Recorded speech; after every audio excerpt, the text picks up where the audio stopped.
श्री रामचरितमानस पावन पाठ किष्किंधा कांड दोहा संख्या 5 से लेकर दोहा संख्या 10 तक।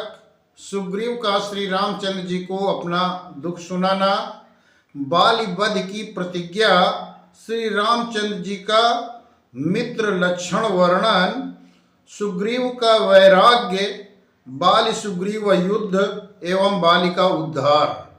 जय श्री राम। सखा बचन सुनि हर्षे कृपा सिंधु बलसी, कारण कवन बसहु बन मोहि कहु सुग्रीव। कृपा के समुद्र और बल की सीमा श्री रामचंद्र जी सखा सुग्रीव के वचन सुनकर हर्षित हुए और बोले, हे सुग्रीव, मुझे बताओ तुम वन में किस कारण रहते हो।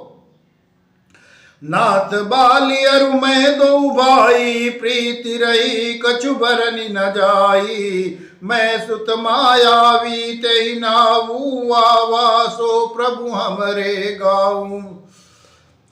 सुग्रीव ने कहा, हे नाथ, बाली और मैं दो भाई हैं। हम दोनों भाई में ऐसी प्रीति थी कि वर्णन नहीं किया जा सकता।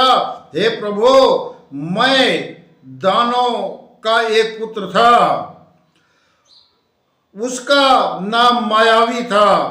एक बार वो हमारे गांव में आया,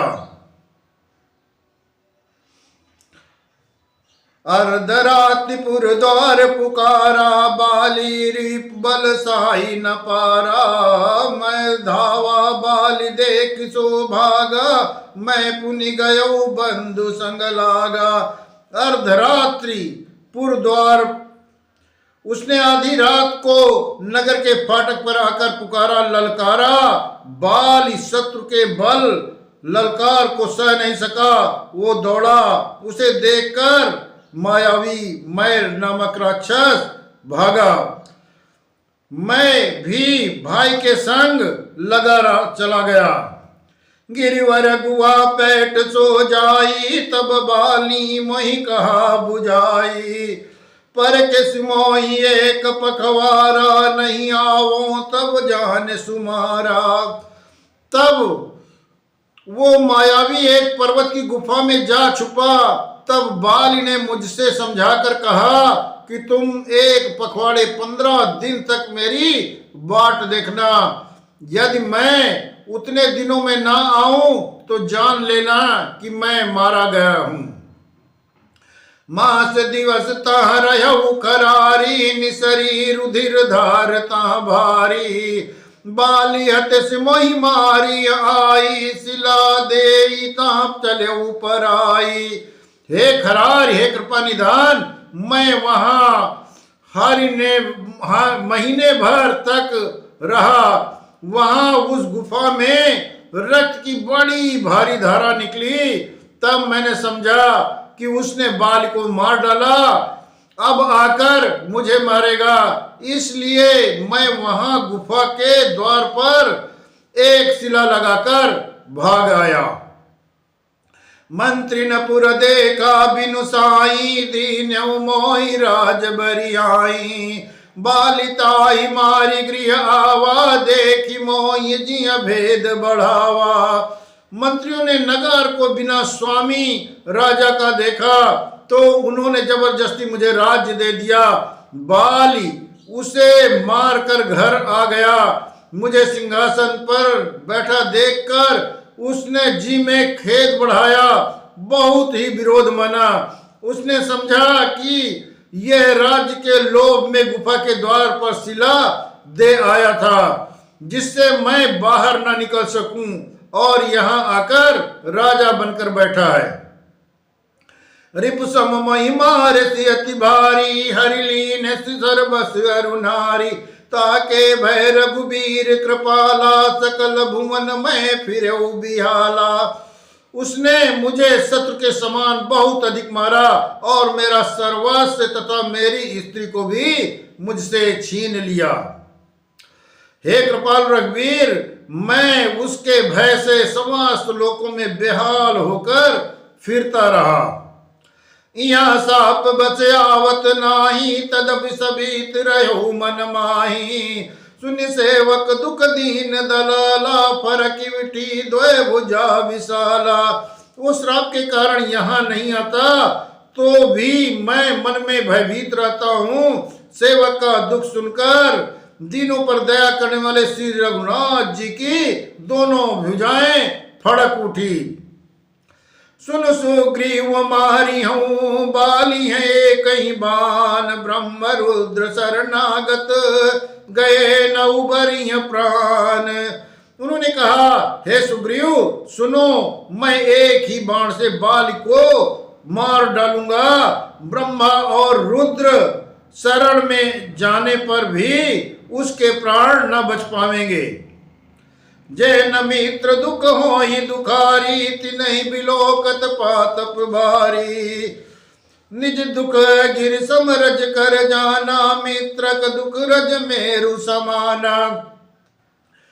जो लोग मित्र के दुख में दुखी नहीं होते, उन्हें देखने से भी बड़ा पाप लगता है। अपने पर्वत के समान दुख को धूल के समान, और मित्र के धूल के समान दुख को सुमेरु पर्वत के समान जाने। जिनके असिमति सहज न आई, ते सटकत हति करत मिताई। कुपत निवारी कुपंथ चलावा, गुण प्रगटे ओ गुण ही दुरावा। जिनके स्वभाव में ऐसी बुद्धि प्राप्त नहीं है, वे मूर्ख सट करके क्यों किसी से मित्रता करते हैं। मित्र का धर्म है कि वो मित्र को बुरे मार्ग से रोककर अच्छे मार्ग पर चलावे, उसके गुण प्रकट करे और अवगुणों को छिपावे। देत लेत मन संक न धरई, बल अनुमान सदा हित करई। विपत काल कर सतगुण नेहा, श्रुति कह संत मित्र गुण एहा। देने लेने में मन में शंका न रखे, अपने बल के अनुसार सदा हित ही करता रहे। विपत्ति के समय में तो सदा 100 गुना स्नेह करे। वेद कहते हैं कि संत श्रेष्ठ मित्र के गुण लक्षण ये हैं। आगे कहा मृदु बचन बनाई, पाछे अनहित मन कुटिलाई। जाकर चित अहिगत समभाई, यस कुमित्र पर हरे भलाई। जो सामने तो बना बनाकर कोमल वचन करता है और पीठ पीछे बुराई करता है तथा मन में कुटिलता रखता है, हे भाई, इस तरह जिसका मन सांप की चाल के समान टेढ़ा है, ऐसे कुमित्र को त्यागने में ही हर इंसान की भलाई है। सेवक सठ नप कृपन कुनारी, कपटी मित्र सूल समाचारी। सखा सोच त्यागहु बल मोरे, सब विधि घटब काज मैं तोरे। मूर्ख सेवक, कंजूस राजा, उल्टा स्त्री, कपटी मित्र, ये चारों सूल के समान पीड़ा देने वाले हैं। हे सखा, मेरे बल पर अब तुम चिंता छोड़ दो, मैं सब प्रकार से तुम्हारे काम आऊंगा, तुम्हारी सहायता करूंगा। का सुग्रीव सुनहु रघुबीरा, बाली महाबल अति बल नरन धीरा। दुंद बियास्तिताल देख राये, बिनु प्रयास रघुनाथ ढाए।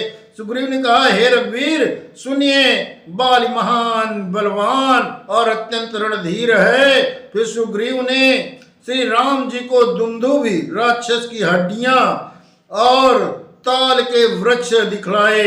श्री रामचंद्र जी ने उन्हें बिना ही परिश्रम के आसानी से ढहा दिया। देखी अमित बल बाढ़ी प्रीति, बाली बध बैन भई परतीति। बार बार ना वही पद सीसा, प्रभु जान मन हरस कपीसा। श्री रामचंद्र जी का अपरिमित बल देखकर सुग्रीव की प्रीत बढ़ गई और उन्हें विश्वास हो गया कि बाली का वध अवश्य करेंगे। वे बार बार चरणों में सिर नवाने लगे। प्रभु को पहचान कर सुग्रीव मन में हर्षित हो रहे थे। उपजा ज्ञान बचन तब बोला, नाथ कृपा मन भयो अलोला। सुख संपत परिवार बढ़ाई, सब परिहर करियों सेवकाई। जब ज्ञान उत्पन्न हुआ तब वे ये वचन बोले कि हे नाथ, आपकी कृपा से अब मेरा मन स्थिर हो गया। सुख संपत्ति, परिवार और बड़ाई बड़प्पन सबको त्याग कर मैं आपकी सेवा ही करूंगा।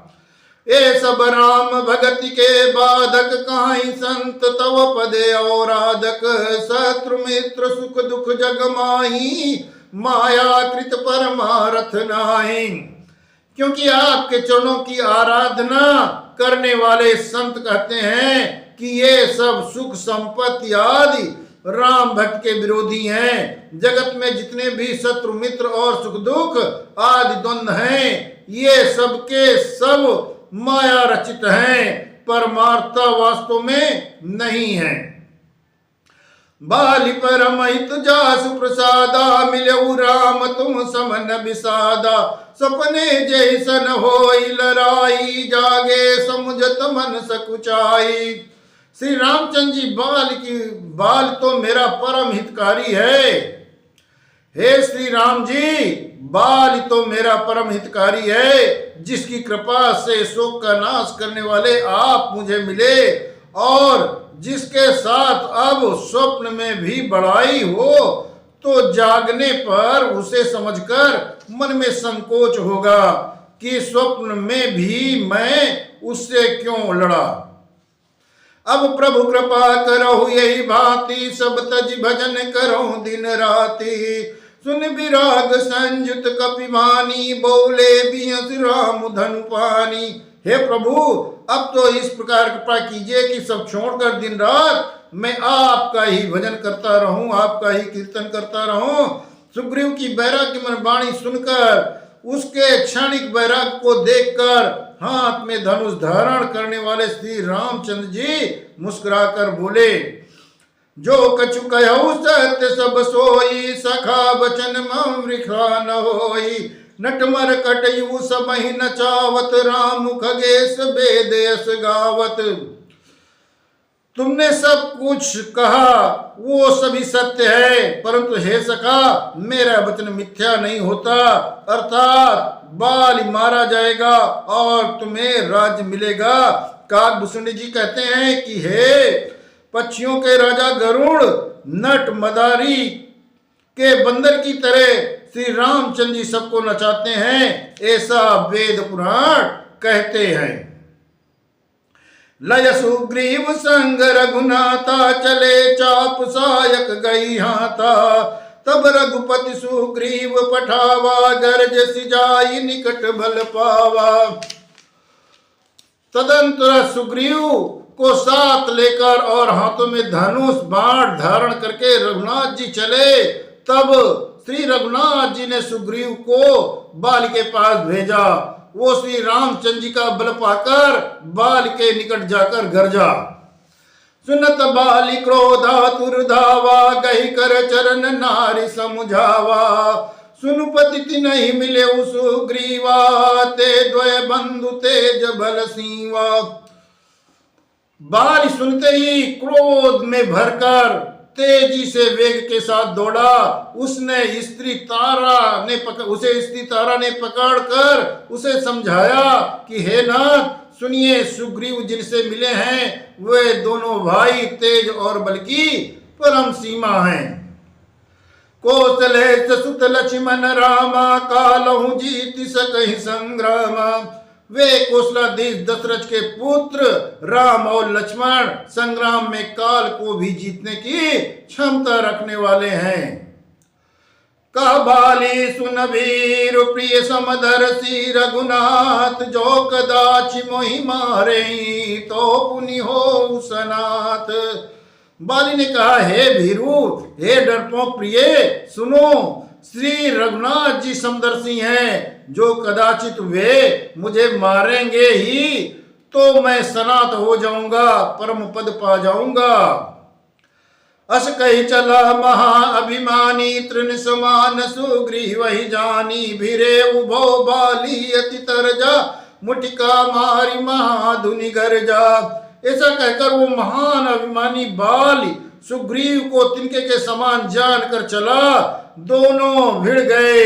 बाली ने सुग्रीव को बहुत धमकाया और घूंसा मारकर बड़े जोर से गरजा। तब सुग्रीव विकल वही भागा, मुष्टि प्रहार वज्र समलागा। मैं जो कहा रघुबीर कृपाला, बंधु न होई मोर यह काला। तब सुग्रीव व्याकुल होकर भागा, घूंसे की चोट से वज्र के समान लगी। सुग्रीव ने आकर कहा, हे कृपालु रघुवीर, मैंने आपसे पहले ही कहा था कि बाल मेरा भाई नहीं, मेरा काल है। एक रूप तुम भ्राता दो, ते ही भ्रमते नहीं मारे सोऊ। कर पर सुग्रीव शरीरा, तनु भाकुलिस गई सब पीरा। श्री रामचंद्र जी ने कहा, तुम दोनों भाइयों का एक सा ही रूप है, इसी भ्रम से मैंने उसको नहीं मारा। फिर श्री रामचंद्र जी ने सुग्रीव के शरीर को हाथ से स्पर्श किया, जिससे उसका शरीर वज्र के समान हो गया और सारी पीड़ा चली गई। मेली कंठ सुमन कह माला, पठवा पुनि बल दे विशाला। पुनि नाना विध भई लड़ाई, बिटपोट देख रघुराई। तब श्री रामचंद्र जी ने सुग्रीव के गले में फूलों की माला डाल दी और फिर उसे बड़ा भारी बल देकर भेजा। दोनों ने पुनः अनेक प्रकार से युद्ध हुआ। श्री रघुनाथ जी वृक्ष की आड़ से देख रहे हैं। बहुछल बल सुग्रीव करई हारा, भय मानि मारा बाली राम तब हृदय माज सरतानी। सुग्रीव ने बहुत से छल बल किए, किंतु अंत में भय मानकर हृदय में हार गया। तब श्री रामचंद्र जी ने तान कर बाल के हृदय में बाण मारा। परा विकल महिषर के लागे, पुनि मुठि बैठित देखी प्रभु आगे। श्याम गात सिर जटा बनाए, अरुण नयन सर चाप चढ़ाए। बाण के लगते ही बाल व्याकुल होकर पृथ्वी पर गिर पड़ा, किंतु प्रभु श्री रामचंद्र जी को आगे देखकर वो फिर उठ बैठा।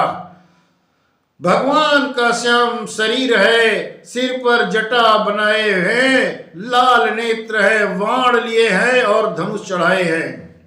पुनि पुनि चितई चरण चित दीना, सुफल जन्म माना प्रभु चीना। हृदय प्रीति मुख बचन कठोरा, बोला चितई राम की ओरा। बाली ने बार बार भगवान की ओर देखकर चित्त को उनके चरणों में लगा लिया। प्रभु को पहचान कर उसने अपना जन्म सफल माना। उसके हृदय में प्रीति थी पर मुख में कठोर वचन थे। वो श्री रामचंद्र जी की ओर देखकर बोला, धर्म हेतु अवतरे गोसाई, मोरे मोह मारे मोहि व्याध की नाई। मैं बैरी सुग्रीव प्यारा, अवगुण कवन नाथ मोहि मारा। हे गोसाई, हे कृपा निधान, आपने धर्म की रक्षा के लिए अवतार लिया और मुझे व्याध की तरह छिप कर मारा। मैं बैरी और सुग्रीव प्यारा, हे नाथ, किस दोष से आपने मुझे मारा। अनुज बधु भगनी सुत नारी, सुन सट कन्या समय चारी। इन्हीं कुदृष्टि बिलो कई जोई, ताई बधे कछु पाप न होई। श्री रामचंद्र जी ने कहा, हे मूर्ख सुन, छोटे भाई की स्त्री, बहन, पुत्री की स्त्री और कन्या, ये चारों समान हैं। इनको जो कोई बुरी दृष्टि से देखता है उसे मारने में कुछ भी पाप नहीं लगता। मूढ़ तो अतिशय अभिमाना, नारी सिखावन कर सिनकाना। मम भुज बल आश्रित तहि जानी, मारा चहसी अधम अभिमानी। हे मूढ़, तुझे अत्यंत अभिमान है। तूने अपनी स्त्री की सीख पर भी कान नहीं दिया, ध्यान नहीं दिया। सुग्रीव को मेरी भुजाओं के बल का आश्रित जानकर भी, अरे अधम अभिमानी, तूने उसको मारना चाहा। सुनहु राम स्वामी सन चलन चातुरी मोरी, प्रभु अजहूं मैं पापी अंत काल गति तोरी। बाली ने कहा, हे श्री रामचंद्र जी सुनिए, स्वामी आपसे मेरी चतुराई नहीं चल सकती। हे प्रभु, अंत काल में आपकी गति शरण पाकर मैं अब भी पापी ही रहा। सुनत राम अति कोमल बानी, बाल शीस पर सो निज पानी। अचल करो तन राखो प्राणा, बालिका सुन कृपा निधाना।